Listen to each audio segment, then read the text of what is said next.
부산과학기술대학교 현장실습 사전교육 챕터 1 현장실습의 정의 및 운영기준. 현장실습이란 학교와 현장실습기관이 공동으로 참여하여 산업체 현장에서 학생에게 이론의 적용, 실무교육, 실습 등을 실시하는 산학협력 교육과정입니다.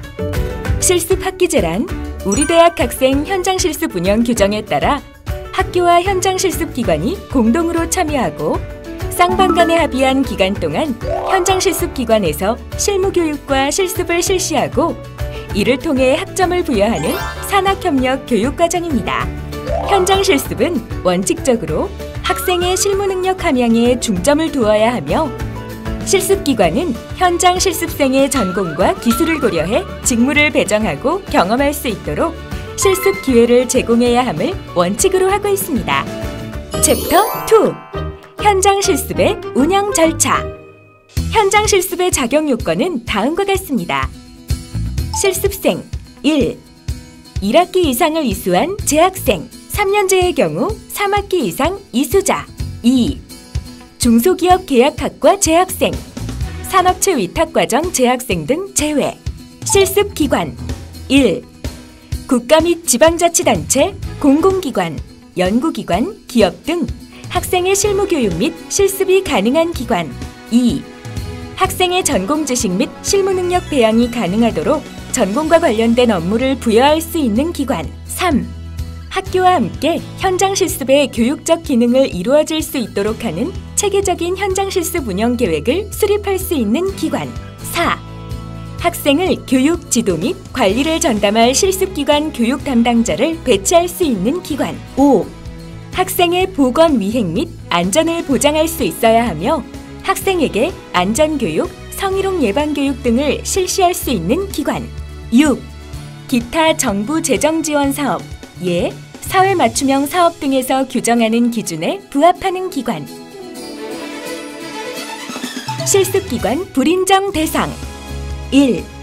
소비, 향락업체, 단란주점 등 근로자 파견 및 근로자 공급을 주로 하는 용역업체 등 2.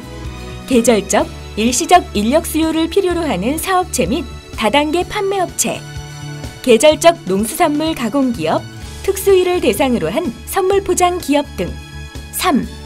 국민연금 등 4대 보험 체납 사업장 4. 노사분규 중인 사업장, 상습 임금체불 사업장 등 실습이 정상적으로 진행되기 어려운 사업장.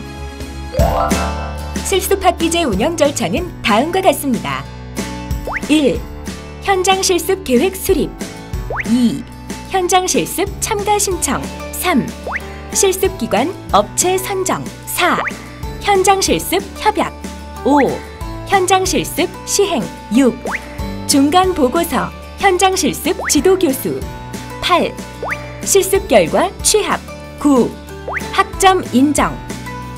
우리 학교의 현장 실습은 퍼스트 잡을 통해 체계적으로 운영되고 있으며 이를 기반으로 직무 분석과 매칭, 산업체의 수행 직무조사, 학생의 직무 이력 조사와 현장 실습 대상자 배정 원칙 등을 마련해 현장 실습을 실시하고 있습니다. 대학에서는 실습 학기제 중 발생할 수 있는 사고 등에 대처하기 위해 선발 학생을 대상으로 상해보험 등에 가입하고 있습니다. 현장 실습생에 대한 산업재해 보상보험 적용 범위에 따라 실습 학기제도 현장 실습의 일환으로 포함되므로 실습 기간에서는 산재보험 가입 의무를 부여하고 있습니다.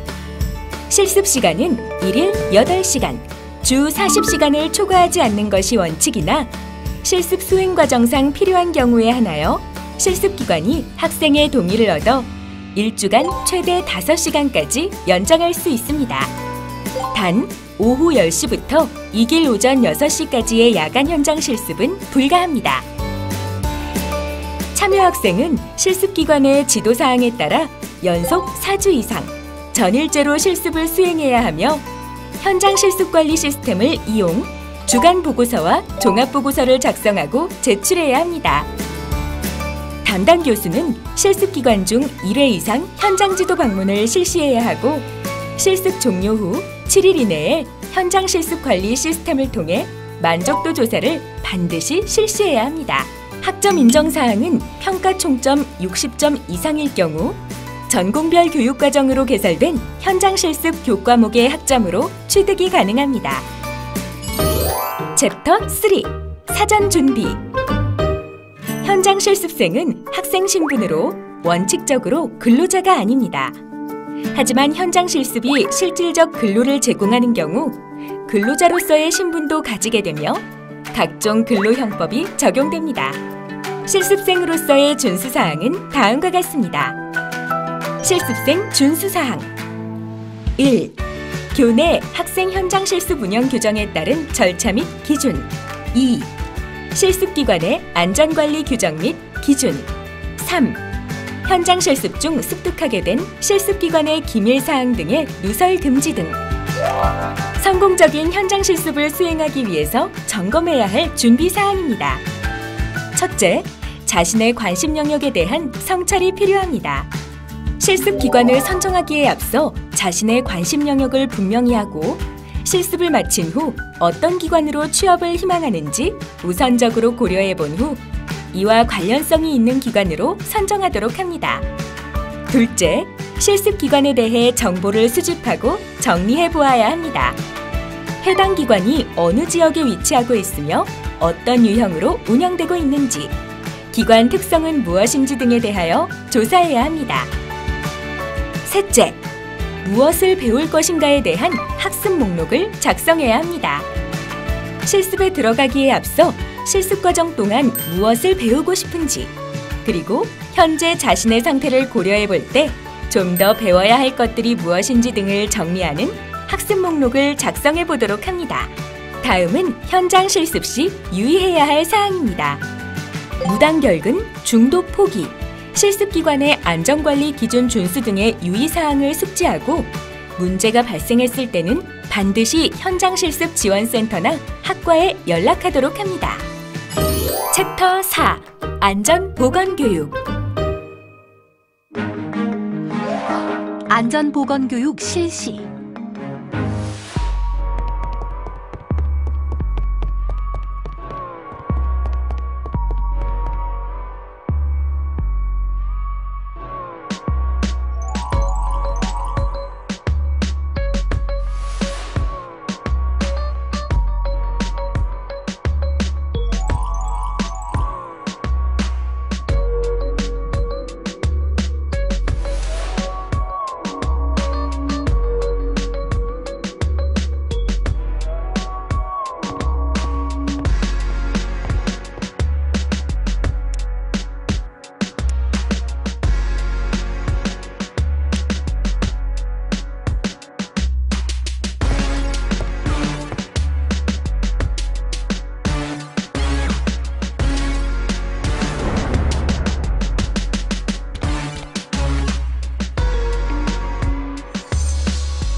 안전보건교육, 재해 예방의 첫걸음. 매년 사업장에서는 9만여 명의 근로자가 재해를 당하고 있고 약 1,900여 명의 근로자가 목숨을 잃고 있습니다. 하인리의 법칙에 따르면 산업재해가 발생하여 중상자가 1명이 나오면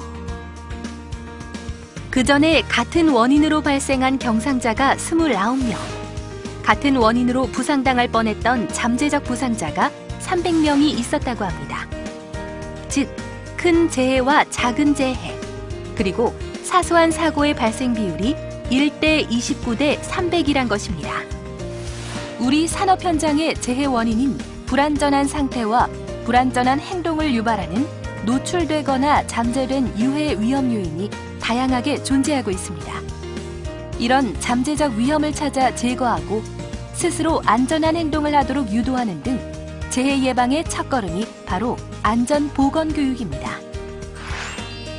사업주는 산업안전보건법에서 규정하고 있는 교육 시간과 내용을 토대로 근로자에게 정기교육, 채용시 교육, 특별교육, 물질안전보건교육 등을 철저히 실시하고 근로자는 해당 교육과 훈련을 통해 해야 할 것과 하지 말아야 할 안전수칙과 작업 내용을 충분히 숙지하여 자신의 생명을 지킬 수 있도록 안전행동을 습관화, 생활화하여야 합니다. 안전보건교육, 재해 예방의 첫걸음.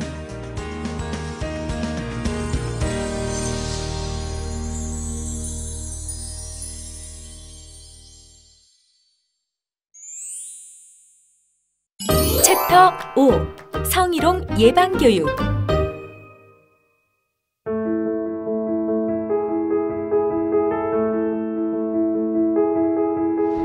안녕하세요. 이화여자대학교 인권센터장을 맡고 있는 박규천입니다. 직장 내 성희롱 예방과 대응에 대해서 말씀드리도록 하겠습니다. 먼저 직장 내 성희롱이란 무엇이고 어떻게 판단해야 하는가 살펴보도록 하겠습니다. 남녀고용평등과 일가정 양립 지원에 관한 법률 제2조 제2호는 직장 내 성희롱의 개념에 대해서 규정하고 있습니다. 사업주, 상급자 또는 근로자가 직장 내의 지위를 이용하거나 업무와 관련하여 다른 근로자에게 성적 언동 등으로 성적 굴욕감 또는 혐오감을 느끼게 하거나 성적 언동 또는 그 밖의 요구 등에 따르지 아니하였다는 이유로 근로조건 및 고용에서 불이익을 주는 것을 말합니다. 또한 남녀고용평등과 일가정 양립 지원에 관한 법률에서는 사업주, 상급자 또는 근로자는 직장 내 성희롱을 하여서는 아니 된다라고 규정하여 직장 내 성희롱을 금지하고 있습니다. 법은 직장 내 성희롱의 행위자가 될 수 있는 자와 피해자가 될 수 있는 자의 범위를 정하고 있습니다. 먼저 행위자가 될 수 있는 자는 사업주, 상급자 또는 근로자이고 피해자는 근로자입니다. 이 경우에 성희롱 행위자와 피해자의 성별은 중요하지 않습니다. 남성이든 여성이든 직장 내 성희롱의 행위자가 될 수도 있고 피해자도 될 수 있다는 뜻입니다. 먼저 업무 관련성이라는 것은 사업주, 상급자 또는 사용자가 직장 내의 지위를 이용하거나 업무와 관련하여 성희롱 행위를 했다는 점을 의미합니다. 성적 언동 중에는 먼저 육체적 성희롱 행위가 있습니다. 예를 들어서 업무를 하는 과정에서 직원을 격려한다는 핑계로 머리를 쓰다듬거나 엉덩이를 손으로 툭툭 치거나 또는 손금을 봐준다면서 손을 주무르는 행위는 육체적 성희롱 행위에 해당이 됩니다. 국가인권위원회는 손톱으로 손바닥을 긁는 행위도 성희롱 행위에 해당된다고 보았습니다. 왜냐하면 이는 성적 관계를 제의하는 은어적 표현이라고 하기 때문입니다. 다음으로 언어적 성희롱 행위에는 음란한 말을 하는 경우뿐만 아니라 타인의 외모를 평가하거나 성적으로 비유하는 말도 포함됩니다. 또한 누군가를 좋아한다, 사랑한다라고 하면서 상대방이 원하지 않는 부적절한 호감의 표시를 하는 경우도 성희롱이 될 수 있음을 유의해야 합니다. 예를 들어서 기혼 상급자가 미혼 하급 여직원에게 일방적으로 계속 좋아한다라는 문자를 보내고 여직원이 거부를 했음에도 불구하고 계속 사랑한다라고 말을 하는 것은 비록 행위자가 자신이 이성으로서 호감 표시를 한 것이라고 주장을 하더라도 성희롱에 해당될 수 있습니다. 시각적 성희롱의 대표적인 예는 자신의 신체 부위를 고의적으로 노출하거나 옆에 직장 동료가 있음에도 불구하고 음란한 동영상을 보는 경우 등입니다. 그 밖에 사회통념상 성적 굴욕감이나 혐오감을 느끼게 하는 것으로 인정되는 모든 행동은 성희롱 행위에 해당될 수 있습니다. 최근 국가인권위원회가 판단했었던 사건 중에는 사무실 업무용 컴퓨터에 설치된 메신저로 남자 직원들끼리 대화를 하던 중에 여직원들에 대해서 성적 비하 표현을 한 것이 성희롱에 해당된다라고 판단했었던 사건입니다.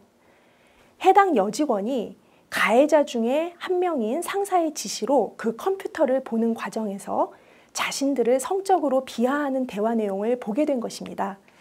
이에 대해 국가인권위원회는 가해자들이 대화의 유출 가능성을 인지하고 있었고 실제로 유출되어서 피해자들이 가해자들의 행위로 인해 성적 모욕감을 느꼈을 것이 인정된다고 판단했습니다. 성희롱 행위로 인한 피해는 성적 굴욕감 또는 혐오감을 느끼게 하는 것, 혹은 근로조건 및 고용상 불이익을 주는 것입니다. 피해자가 성적 굴욕감 또는 혐오감을 느꼈는지 여부를 판단하기 위해서 대법원은 합리적 피해자의 관점에서 판단해야 한다고 하고 있습니다. 합리적 피해자의 관점이라는 것은 우리 사회 전체의 일반적이고 평균적인 사람이 아니라 피해자와 같은 처지에 있는 평균적인 사람의 입장에서 판단해야 한다라는 뜻입니다. 그리고 피해자가 성적 굴욕감 또는 혐오감을 느꼈는지 여부를 판단할 때 행위자가 성적 의도를 가지고 있었는지 여부는 성희롱 성립 여부와 무관합니다. 또한 대법원은 법원이 성희롱 관련 사건을 심리할 때 성인지 감수성을 잃지 않아야 하고 피해자가 성희롱 사실을 알리고 문제 삼는 과정에서 2차 피해를 입을 수 있다는 점을 유념해야 한다라고 하면서 피해자가 처하고 있는 특별한 사정을 충분히 고려해야 한다라고 판시한 바 있습니다. 성인지 감수성이라는 것은 특정 개념이 특정 성에게 유리하거나 혹은 불리하지 않은지 검토하는 관심과 태도를 뜻합니다. 예를 들어서 성희롱 피해자의 평소 행실이나 옷차림을 비난하면서 성희롱 피해의 책임이 피해자에 있다고 하는 것이 가장 대표적으로 성인지 감수성이 결여된 경우라고 할 수 있습니다. 다음으로는 직장 내 성희롱 예방과 대응 관련된 사업주의 의무에 대해서 살펴보도록 하겠습니다. 남녀고용평등과 일가정 양립 지원에 관한 법률은 직장 내 성희롱과 관련된 사업주의 다양한 의무에 대해서 규정하고 의무 위반 시의 벌칙에 대해서도 규정하고 있습니다. 사업주는 성희롱으로부터 근로자를 보호하고 성희롱을 예방해야 할 책임을 지는 주체라는 점에서 보다 엄격한 규율을 하고 있습니다. 다음으로는 성희롱 예방 의무입니다. 성희롱 예방 교육은 매년 1회 이상 사업주, 근로자 모두 받아야 하고 성희롱 예방 지침 내용은 근로자가 자유롭게 열람할 수 있는 장소에 항상 게시 또는 비치해야 합니다. 또한 성희롱 예방 지침을 마련하고 근로자가 자유롭게 열람할 수 있는 장소에 항상 게시 또는 비치해야 합니다. 다음으로는 성희롱 발생 시의 조치 의무입니다. 성희롱 사건을 접수하거나 혹은 성희롱 사건을 인지한 경우에는 지체 없이 조사를 해야 하고 성희롱 조사 기간 동안에는 피해 근로자 등에 대해서 근무 장소 변경이나 유급휴가 명령과 같은 적절한 조치를 취해야 하고 성희롱이 확인된 경우에도 피해 근로자 등이 요청하면 근무 장소의 변경이나 유급휴가 명령 등 적절한 조치를 해야 합니다. 성희롱이 확인된 경우에는 지체 없이 성희롱 행위자에 대해서 징계나 필요한 조치를 해야 합니다. 이 경우 징계 등의 조치를 하기 전에는 그 조치에 대해서 피해자가 어떤 의견을 가지고 있는지 들어야 합니다. 또한 성희롱 사건을 조사하는 사람, 보고받은 사람, 조사 과정에 참여한 사람들은 성희롱 피해자의 의사에 반해서 비밀을 누설해서는 안 됩니다. 왜냐하면 비밀을 누설함으로써 성희롱 피해자에게 또 다른 2차 피해가 발생될 수 있기 때문입니다.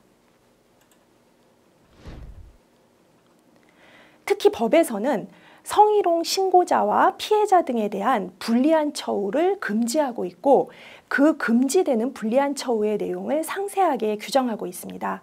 첫째, 파면, 해임, 해고, 그 밖에 신분 상실에 해당하는 불이익 조치. 둘째, 징계, 정직, 감봉, 강등, 승진 제한 등 부당한 인사조치. 셋째, 직무를 미부여하거나 직무를 재배치하거나 그 밖에 본인의 의사에 반하는 인사조치. 넷째, 성과평가 또는 동료평가 등에서 차별이나 그에 따른 임금 또는 상여금 등의 차별지급. 다섯 번째, 직업능력 개발 및 향상을 위한 교육훈련 기회의 제한, 6번째, 집단 따돌림, 폭행 또는 폭언 등 신체적, 정신적 손상을 가져오는 행위를 하거나 그 행위의 발생을 방치하는 행위, 그리고 마지막으로 그 밖에 신고를 한 근로자 및 피해 근로자 등의 의사에 반하는 불리한 처우를 금지하고 있습니다. 고객이나 제3자에 의한 성희롱을 당한 피해자가 사업주에게 고충의 해소를 요청할 경우에는 그 근로자에 대해서 배치 전환이나 유급휴가 명령과 같은 적절한 조치를 취해야 합니다. 또한 이러한 피해 근로자에 대해서 불리한 처우를 하는 것도 금지되고 있습니다. 다음으로는 직장 내 성희롱에 대한 주체별 대응에 대해서 살펴보도록 하겠습니다. 먼저 관리자의 대응에 대해서 살펴보도록 하겠습니다. 관리자는 사업주의 대리인이자 성희롱 문제의 해결자의 지위에 있습니다. 즉, 성희롱 예방 및 피해자 보호 의무가 있다는 점을 유의해야 합니다. 따라서 관리자 스스로 성희롱을 하는 행위를 해서는 안 되고요. 성희롱을 방치하거나 은폐해서도 안 됩니다. 그리고 성희롱을 당했다고 피해를 호소하는 피해자가 있는 경우에는 피해자의 의견을 경청하고 피해자에게 공감하기 위해 노력하는 것이 필요합니다. 또한 성희롱 사건을 공정하고 신속하게 처리하면서 2차 피해가 발생되지 않도록 각별히 유의해야 합니다. 다음으로는 피해자 또는 피해 주장자의 대응에 대해서 살펴보겠습니다. 먼저 중요한 것은 성희롱은 행위자의 잘못이지 피해자의 탓이 아니라는 인식을 가지는 것이고, 성희롱은 개인의 문제가 아니라 인권 침해의 법적 문제이자 조직의 문제라는 인식을 가지는 것입니다. 평소에 상대방의 언행이 성희롱인지 여부가 불분명하더라도 이에 대해 불쾌감을 느낀다면 문제 제기를 하는 것이 좋습니다. 그리고 성희롱을 당하게 되면 단호하게 거부 의사를 표현하는 것이 바람직합니다. 그리고 성희롱 피해를 당한 경우에는 주변 지인이나 친구와 같은 비전문가의 도움을 받기보다는 전문기관의 상담을 받는 것이 좋습니다. 또한 성희롱 사건의 경우 증거 수집이 어려운 경우가 많은데, 성희롱을 당하게 되면 이를 날짜별 또는 행위별로 개인적으로 정리해 놓거나 행위자와 주고받은 문자 메시지, 이메일, 카톡 같은 것을 보관해 두고 추후에 이를 증거로 활용하는 것도 좋습니다. 평소에는 사내에 어떠한 고충 처리 절차가 있는지, 그리고 취업 규칙이나 그 밖에 규정이 있는지를 알아두는 것이 바람직하고, 또한 피해를 당했을 때에는 자신이 원하는 해결책을 회사에 정확하게 요구하는 것이 좋습니다. 또한 신고를 할 때에는 행위자의 행위를 구체적으로 진술하는 것이 중요합니다. 그 밖에 사내 해결을 통해서 해결이 어려운 경우에는 외부 기관, 예를 들어서 고용노동부, 노동위원회, 국가인권위원회, 검찰, 법원 등을 통한 구제 방식을 활용할 수도 있습니다. 누구라도 성희롱 행위자가 될 수 있습니다. 그렇기 때문에 성희롱 행위자가 되지 않기 위해서는 평소의 행동을 주의할 필요가 있습니다. 성희롱으로 의심될 만한 언행을 하지 않도록 하고, 항상 동료나 하급 직원들에게 예의를 지키고 존중하는 자세가 필요합니다. 그리고 음담패설이나 성적인 행동을 자제하고 타인의 사생활이나 외모에 대한 지나친 간섭을 하지 않도록 해야 합니다. 또한 상대방이 싫다는 거부 의사를 표시하는 행동에 대해서는 즉시 중단하는 것이 좋습니다. 성희롱이 발생된 경우에는 피해자의 동료 등 주변 제3자의 대응도 중요합니다. 특히 피해자나 피해 주장자에 대해서 근거 없는 소문을 퍼뜨리거나 하는 2차 가해를 하지 않도록 유의해야 합니다. 또한 성희롱 피해자나 피해 주장자를 지지하면서 함께 문제 해결을 하기 위해 협조하는 자세가 중요합니다. 그리고 평소에는 회사 내에서 성희롱이 받아들여질 수 없도록 문화를 조성하는 노력도 필요합니다. 참고로 대법원은 사업주가 주변 동료 근로자가 피해 근로자를 도와준 것을 이유로 불리한 조치를 해서는 안 된다고 판시하고 있습니다.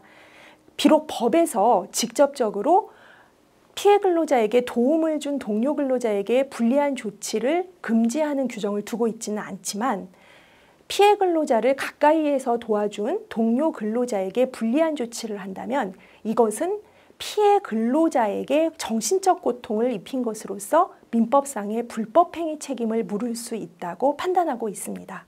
이는 성희롱 사건에 있어서 피해 근로자의 동료 근로자들이 피해 근로자를 도와주는 역할이 중요하다라는 점을 확인하는 것이라고 볼 수 있습니다. 직장 내에서 성희롱이 발생했을 때 그 해결과 그리고 예방 절차에 대해서 알아보도록 하겠습니다. 직장 내 성희롱이 발생한 경우에 외부 기관을 통한 해결을 도모하기에 앞서 사내에서 구성원 간의 원만한 해결을 하는 것이 바람직합니다. 사내에서 해결을 하는 경우에는 피해자의 관점을 중시하는 피해자 중심의 원칙, 직장 내 성희롱 예방을 위한 규범의 확립, 피해자 및 관련자의 인권 보호, 그리고 철저한 사후 관리와 예방이 이루어져야 합니다. 성희롱 고충 상담의 기본 원칙은 피해자와 같은 성의 상담자가 별도의 공간에서 상담이 이루어지도록 해야 하는 것이고, 상담원은 피해자의 비밀을 보장하면서 신속하고 공정한 절차가 진행되도록 해야 한다는 것입니다. 사내 해결 절차는 첫째, 접수와 상담을 통한 사건 개요 및 피해자의 요구 파악. 둘째, 성희롱 담당 기구를 구성하여 사실관계의 조사와 의결, 그리고 피해자가 요청할 경우에는 근무장소 변경 등의 피해자 보호 조치가 이루어져야 합니다. 셋째, 행위자와 피해자에 대해서는 행위자에 대한 징계 및 인사조치가 이루어져야 하고, 피해자의 요구가 있는 경우에는 근무장소 변경 등 적절한 보호 조치가 이루어져야 합니다. 마지막으로 전 직원에 대해서 성희롱 의식 및 실태 조사를 하고 성희롱 예방 교육을 실시하는 등의 재발 방지 대책과 후속 조치 등이 이루어질 필요가 있습니다. 직장 내 성희롱, 발생된 후에 제대로 해결하는 것도 중요하지만 평소에 성희롱이 발생되지 않도록 예방하는 것은 더욱 중요합니다. 성희롱을 예방하기 위해서는 구성원 간의 서로의 인격을 존중하고 인사관리에서 성평등을 확립해야 합니다. 그리고 음주 위주의 회식 문화나 접대 문화를 지양하는 것이 좋습니다. 또한 성희롱 관련 사내 규칙을 명확하게 수립하고 성희롱 예방 교육을 철저하게 실시해서 조직 내에서 성희롱이 허용되지 않는다는 것을 구성원들에게 인식하게 해야 합니다. 만일에 성희롱이 발생된다면 신속하고 공정한 사건 해결을 통해서 가해자에게는 성희롱이 용납되지 않음을 분명하게 주지시키고 분쟁이 악화되는 것을 방지해서 구성원들에게 신뢰를 주는 것이 중요합니다. 직장 내의 모든 구성원이 안전하고 행복하게 일할 수 있는 직장 문화, 모두의 노력으로 만들어갈 수 있습니다.